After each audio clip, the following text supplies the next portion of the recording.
EPFO के 7.6 करोड़ से अधिक सदस्य अब एम्प्लॉयर के सत्यापन या ईपीएफओ की मंजूरी के बगैर भी नाम और जन्म तिथि जैसी व्यक्तिगत जानकारियों में ऑनलाइन बदलाव कर सकते हैं। ये सुविधा शनिवार 8 जनवरी 2025 से शुरू हो चुकी है। इसके अलावा कर्मचारी भविष्य निधि संगठन यानी ईपीएफओ के ई-केवाईसी ईपीएफ खाते वाले सदस्य नियोक्ता के हस्तक्षेप के बिना आधार ओटीपी के साथ सीधे अपने ईपीएफ हस्तांतरण वाले दावे ऑनलाइन दर्ज करवा सकते हैं। तो वहीं केंद्रीय श्रम एवं रोजगार मंत्री मनसुख मंडाविया ने इन दोनों नई सेवाओं की शुरुआत करते हुए कहा कि ईपीएफओ सदस्य द्वारा दर्ज लगभग 27% शिकायतें सदस्य प्रोफाइल केवाईसी मुद्दों से संबंधित है और इस सुविधा के शुरू होने के बाद इन शिकायतों में उल्लेखनीय रूप से गिरावट आएगी। उन्होंने कहा कि कर्मचारियों के व्यक्तिगत विवरणों में संशोधन के अनुरोध का लाभ भारी कार्यबल वाले बड़े नियोक्ताओं को भी होगा।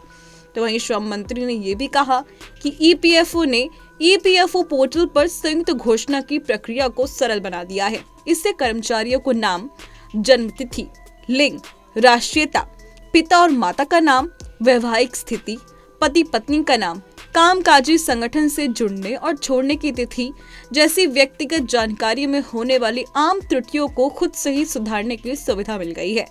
इसके लिए नियोक्ता द्वारा किसी सत्यापन या ईपीएफओ द्वारा अनुमोदन की जरूरत नहीं रह गई है।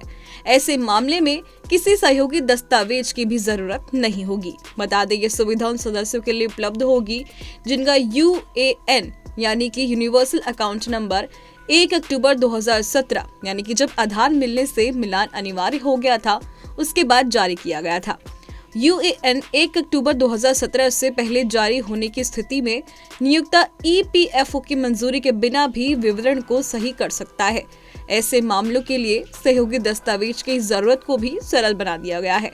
उन्होंने बताया कि केवल उन मामलों में जहां यूएएन को आधार से नहीं जोड़ा गया है वहां किसी भी सुधार को नियोक्ता के समक्ष फिजिकल रूप से प्रस्तुत करना होगा और सत्यापन के बाद अप्रूवल के लिए ईपीएफओ को भेजना होगा। वहीं यूएएन रजिस्ट्रेशन नियोक्ता द्वारा कर्मचारियों के लिए शुरुआत में किया जा सकता है।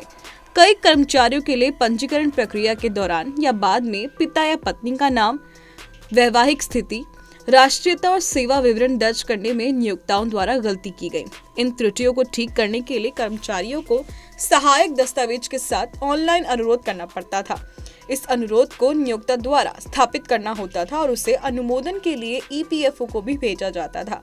इस प्रक्रिया को संयुक्त घोषणा कहा जाता था। बता दें, वित्त वर्ष 2024 से 25 में नियोक्ताओं द्वारा ईपीएफओ को भेजे गए 8 लाख अनुरोधों में से ऐसा देखने को मिला कि केवल 40% अनुरोध ही 5 दिनों के भीतर भेजे गए, जबकि 47% अनुरोध 10 दिन बाद भेजे गए। इसमें नियोक्ता द्वारा लिया गया औसत समय 28 दिन का था।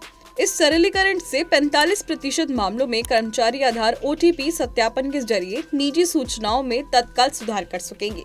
बाकी बचे 50% मामलों में नियोक्ता के माध्यम से सुधार किया जाएगा। फिलहाल अभी के लिए सिर्फ इतना ही। देश और दुनिया की तमाम खबरों के लिए देखते रहें punjabkesari.com।